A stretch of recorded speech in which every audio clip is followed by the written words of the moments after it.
So we won a promotional giveaway for like $250 of free play extra. So that's pretty cool.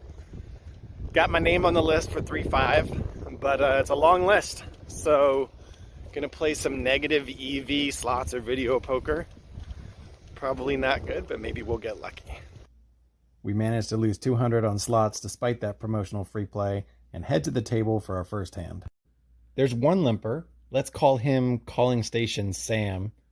He's been in at least half of the pots that I've witnessed since I've sat down at the table.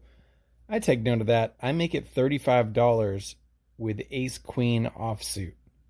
It folds around and Station Sam makes the call. We get the flop of Queen 9-7 with 2 diamonds. This is a theme that you'll see most of the day. I'm getting some really good flops. We hit top pair with top kicker. Sam checks and I make it $35, a half pot bet, and he sticks in the call. The turn is a 6 of diamonds, which is going to be better for him than it is for me. It brings in the front door flush. 10-8 gets there for a straight, but it also brings in a few 2-pair hands that he has that I don't. He checks, and I check it back. I'm probably ahead here, but again, the 6 is a bad card for me, and I'm in position. The river brings in a king of spades, and he leads out for $75 or about half pot. I don't think I'm going to get called by worse if I raise, so I think this is a pretty standard call against a splashy opponent who really could have any two. Especially so after I've looked weak on the turn by checking back. The king I don't love, especially if he has like a hand with a king of diamonds in it. But anyway, I do think I'm going to be ahead here at least 25% of the time. So when he bets half pot, I think it's a pretty easy call. He shows red pocket twos. I'm not sure why he called my flop bet. Maybe he was just trying to beat all of my ace high hands, or maybe he just thought his twos were good. Either way, we're going to take that win, and it gets our day off to a good start. How about them Cowboys? Under the gun +2, I look down at pocket kings. Calling Station Sam is one of the blinds, so rather than making my standard open of $20, I go just a little bit bigger. I make it 25 to go because I don't want Calling Station Sam calling with literally any 2 cards and then trying to guess what he has. So again, I settle on $25, just a little bit bigger than I would normally go. We get called by Cautious Callin sitting in the cutoff and the button. Thankfully, Calling Station Sam folds. So we're going 3 ways out of position, and the flop comes Queen 10-4 rainbow. We don't hit a set, but thank goodness we avoid that dreaded ace that always seems to come on the flop when you have pocket kings. Got a chance to get some value from 1-pair hands that have a queen or a 10 in them. We bet 35 for value, the cutoff insta-folds, and Cautious Callin sitting on the button puts in the call. And the turn brings in the 6 of hearts. 6-4 suited improves here, but otherwise I think this is a pretty safe card and mostly a blank. I bet half pot about $70 for value, and Cautious Callin sticks in the call again. Now that a flush draw is out there and we've made it to the turn, I'm pretty sure that he would raise me with any hand that's 2-pair or better. So I'm going to the river feeling like we're ahead. The river is a black 9, so King Jack gets there for a straight, but with pocket kings, I block that. There are some 10-9 hands that make it to 2-pair on this river, but we can't be scared of monsters under the bed. We bet $80, just looking for some value from all those 1-pair hands, and ultimately Cautious Callin puts the call in. We show pocket kings. He nods, tosses his cards into the muck, and they're good, and we scoop a $445 pot. Probably the most eventful hand of the day. Queen 6 of diamonds sitting in the big blind. Not a hand that I would play very often. Cautious Callin opens to $20, gets called by the small blind, and it's another $15 for me to complete with a suited hand, 3 ways. Maybe if he's got a really good hand and I happen to outflop him, maybe I'll get paid off. So I stick in the call. So we go 3 ways to a flop, which comes out Ace Queen 7 with 1 diamond. I should note that the other player of note in this hand is the small blind. So he checks, I check. Obviously this board is going to favor Cautious Callin with the Ace Queen. I do flop middle pair. But he c-bets for 40 into 60-ish or so. So a bigger size bet. The small blind folds. And I have backdoor diamonds. I could hit another queen. I could hit a 6. I think based on the flop, it's just a little bit too tight to be folding as of yet. So I go ahead and call with hopes of improving on the turn. If he doesn't have an ace, he's probably going to slow down on this turn. So let's see what the turn brings in, and it's the jack of diamonds. So now I have second pair, and I have a flush draw. So I check, and cautious call-in sizes up to 110. Okay, I think he at least has ace-king here, if not better. But I don't think I can fold. If I hit another queen, if I hit another 6, or if I hit a diamond, I'm in really good shape. I can spring a trap and get paid off.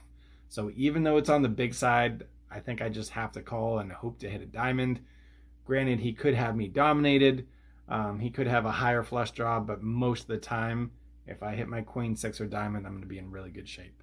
So despite it being a little bit bigger of a size, I call. Well, we missed the flush, but we hit the queen on the river. Hey, feeling good with trip queens.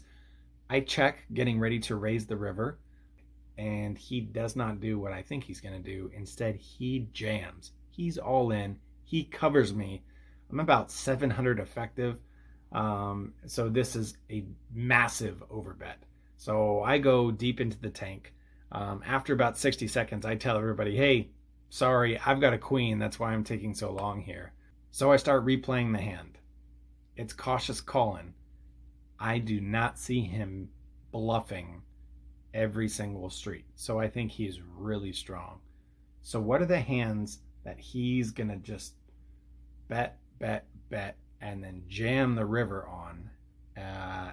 And the more I think about it, the more he's just trying to get value from a queen here. I don't see him doing this with something like kings. I don't see him going all in with ace king here, because I think he knows that I'm going to have some queens. So I think he's either got ace queen or aces. I take a really long time and I hate it, but ultimately I think it's a fold. I throw away my trip queens and I say, show the bluff. After I say that, the guy sitting to my left, the reg, says I would have snap called with queens. But once my opponent, cautious call-in, hears me ask, he gets real serious, shakes his head and says, nope, pocket aces. Looks me dead in the eyes and says it. No grinning, no anything. Like he was disappointed that I didn't call. I totally believed him, and we save our entire stack by finding the hero fold. That feels really good. Let's go. All right, we survive, we advance, and we look down at ace-jack offsuit in the big blind. The low jack raises to $20 and gets called by the hijack and the cutoff. This is a perfect squeeze spot. I don't want to play ace-jack offsuit 4 ways out of position. So I 3-bet, and when I 3-bet in this spot, I like to go 4x plus the dead money. So I make it $120 to go. Honestly, 3-betting with these ace-jack, ace-10 offsuit hands does not feel great, but I know it's necessary to have balance so that A, I can win pots over similar hands, and B, when I do have monsters like aces, kings, and queens, I can get paid off.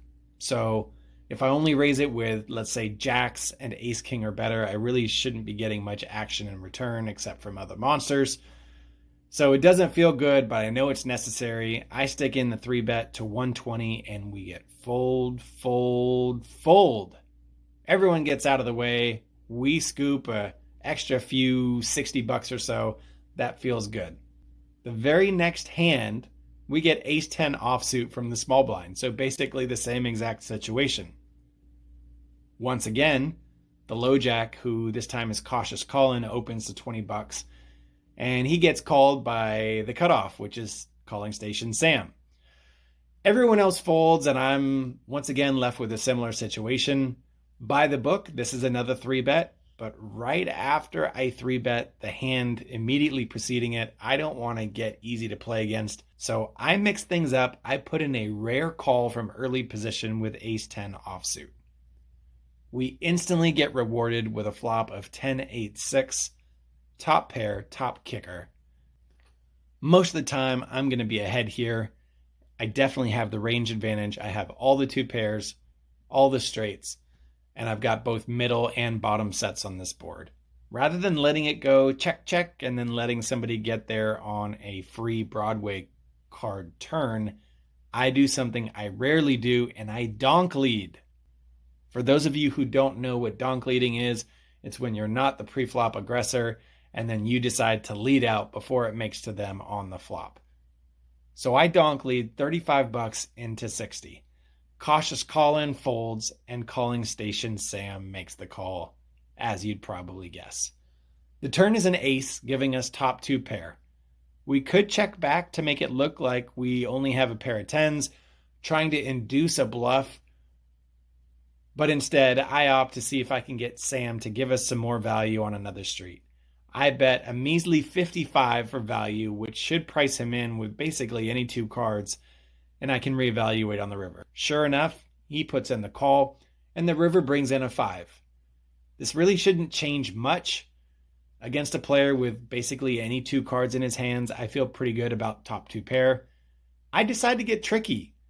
I throw out a tiny bet, trying to make it look like a blocker bet, hoping that will induce a raise from hands with either an ace or maybe other 2 pair hands, or all those hands that missed their flush that aren't good enough to call but sense my weakness.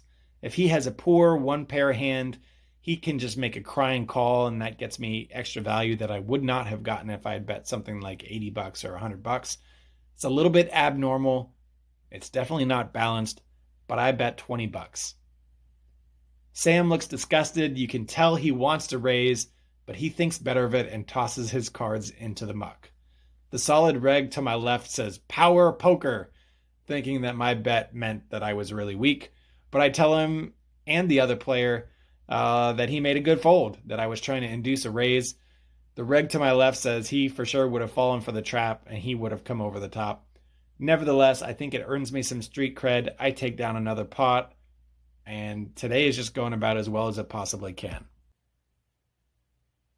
Probably the prettiest hand we get all day. King, queen of spades from under the gun +1. I make it 25 to go from such early position. Sometimes I'll go a little bit bigger. So I make it 25, and I get calls from the low jack and the small blind. 3 ways to a flop of king, 4, deuce, 2 diamonds and a spade. A great flop as we hit top pair again, and we have a backdoor spades draw. Multi-way in the middle is not a great spot to be, but with this board, our particular hand should be in great shape more often than not. I think ace-king is going to have come back over the top. There shouldn't be too many 2-pair hands out there, so I bet $35 for value, looking to get called by weaker kings or by some of those middling pocket pairs. The low jack calls and the small blind folds. The low jack has been on the short end a few times today, finishing with a lot of second place hands. So I really haven't seen what he's been playing too often. He just makes it to the river and ends up losing. So I don't know that much about him. I think he's a little bit more on the conservative side. I don't see him being super bluffy. So we're just going to treat him as kind of like a new opponent or an unknown and play it straight up. Anyway, the turn brings in the 5 of spades. Ace-3 suited might have stuck around, and if so, they just hit a 4-outer to hit a straight. But other than that, we've got top pair, a great kicker, and we're now 1 spade away from drilling the flush. I definitely want to build the pot even more. More than likely, if our opponent calls another street here, it's with a weaker king. We bet 75 for value, and he calls again. We missed the flush, but the river is another deuce, making it less likely that he flopped a set and making me feel even better about having him outkicked. We decide to go for a 3rd street of value, putting $65 out there. This is not super balanced. It's clearly a value bet, but I don't think another hand that stuck around this long can fold unless it's a hand that happened to miss their flush draw. So for this sizing, I think I'm going to get called for all of those weaker king hands. Sure enough, he calls. We show king, queen. The opponent looks at his hand, looks at our hand, looks at the community cards, hesitates for a while. Ultimately, he lets his cards go. King, queen is good. We take down a pot of $425. And the day gets even better when we see a couple ladies peering back at us in the big blind. The solid reg, who we've been having a fun conversation with back and forth today, opens for $20 and we get 2 callers. This time, my 3-bet is with an actual hand. I make it 110 to go. Under the gun calls and the other 2 players scurry away. So we're going heads up, out of position against the best player here, but we finally have a premium hand and get a flop of 9-4-3. Again, didn't hit any monsters, but the flops have been just super fortunate for me overall. No aces or kings on that flop. It's not going to hit my range great, but my queens need some protection, so I bet 1/4 pot and throw out a bet of about $65. Under the gun doesn't take too long before putting in a raise to 175. Other than pocket nines, I don't see him opening from under the gun and then just smooth calling with 2 players behind if he has aces or kings. So unless he happens to have pocket nines, which of course has me crushed and he would probably just let me string myself along here, I don't see him having a hand that has me beat. He knows the board doesn't hit me well. All of my 3-bet hands with ace high are hating it and have to give up when he raises me here. He's not wild, but he's shown the ability to fire off a bluff. So rather than calling and potentially giving him 2 free cards, I trust my read and I come right back over the top. 200 more, I say. My opponent hesitates, taps the table and folds. I show him the queens out of respect and he says, nice hand. Reflecting back on this hand, this is evidence of growth. In the past, I would have been worried about the opponent having a set and would have just called. This would have given him the turn to either improve and then fire again for value, or if he missed the turn, he could just check back and he essentially gets to the river for free. Don't get me wrong, I still make mistakes in every session that I play, but this was a win and a sign of progress. We joined this hand a little bit late, 7-5 of hearts on the button. Calling station Sam limps. The cutoff, who has seemed more on the passive side, makes it $20, and I'm happy to see a flop in position with the suited connector, so I call. Of course, calling station Sam is going to come along for the ride as well, so we go 3 ways to a flop of a Jack 6-3 rainbow with 1 heart. So we've got a gutter and a backdoor flush draw. It checks to me. I think this is a great chance to try and take it down on the flop. I think it's good to bet with a lot of low equity draws to where if you get raised, you can just throw your hand away with ease. Sometimes you're going to steal it, and sometimes you're going to set yourself up so that when you improve on the turn, you're in really good shape to fire again and either get paid off or take it down. But in the moment, I opt to play passively. I've got a pretty big lead. I don't want to burn my money, so I just realize my equity by seeing a free turn, which comes the 3 of diamonds pairing the board. And at this point, I've just got check fold hit. If I get a 4 to get there on the straight, then so be it. But otherwise, I'm done with this hand. And we see the river, which brings in a queen. We've got 7 high. Sam checks again. The initial raiser checks. And I know I'm not winning the hand with 7 high. Everyone's weak here. I guess I could have a queen or a 3, and if any of the opponents have had either of those, I think they're betting here, right? I toss out a bluff of $65. I think this sizing is probably a little bit too big. I think it's obvious to most studied players that I'm bluffing, but both of the opponents fold. We show the bluff. The reg sitting to my left says, yeah, I was going to say, don't let me get in the way of you stealing that pot. This time he had me read right, but we don't care. We'll take it. Another pot headed my way. This day is great. Ace King offsuit in the hijack. Calling station Sam limps, and I bump up the price of poker to $35. Everyone else folds, and Sam can't help himself, but he has to see the flop. He throws in $30 more, and we go heads up in position to a flop of ace 5-3 all hearts. No flush, but what do you know, we've hit top pair yet again. The bad news is that we are heartless, but most of the time we're going to be good here. Sam checks, and I bet $35 for value, and he doesn't take too long before sticking in a call. The turn is a jack of hearts, so now we just have a bluff catcher. Sam checks, and with 4 to a flush out there, I'm either beat or I don't think I'm going to get value from any worse hands. I check it back. The river's a 6 of diamonds. Sam checks again. I pretty quickly check back, and he shows ace 4 offsuit, also with no heart. Thanks, Sam. The turn kept us from getting another street of value, but we're just happy that $140 worth of chips are making their way back to our stack.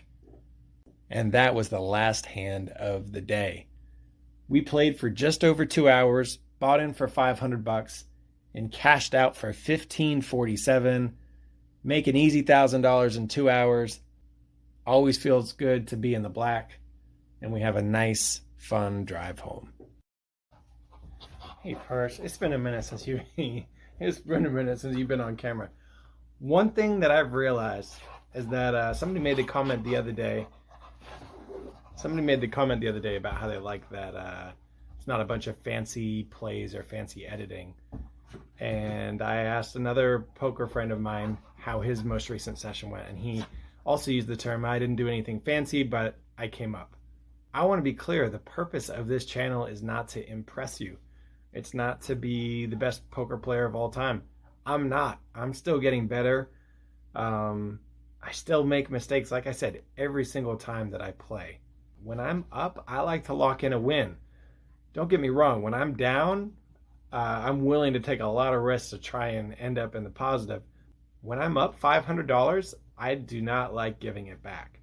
That's a flaw in my game. That's something that people can exploit. But I'm not here to be fancy. I'm not here to impress you. I'm just here to kind of share the ride along with you. Purpose of this channel is just to share and to improve and to help out dogs. Anyway, thanks for listening. We'll see you next time on Poker for Pound Pups.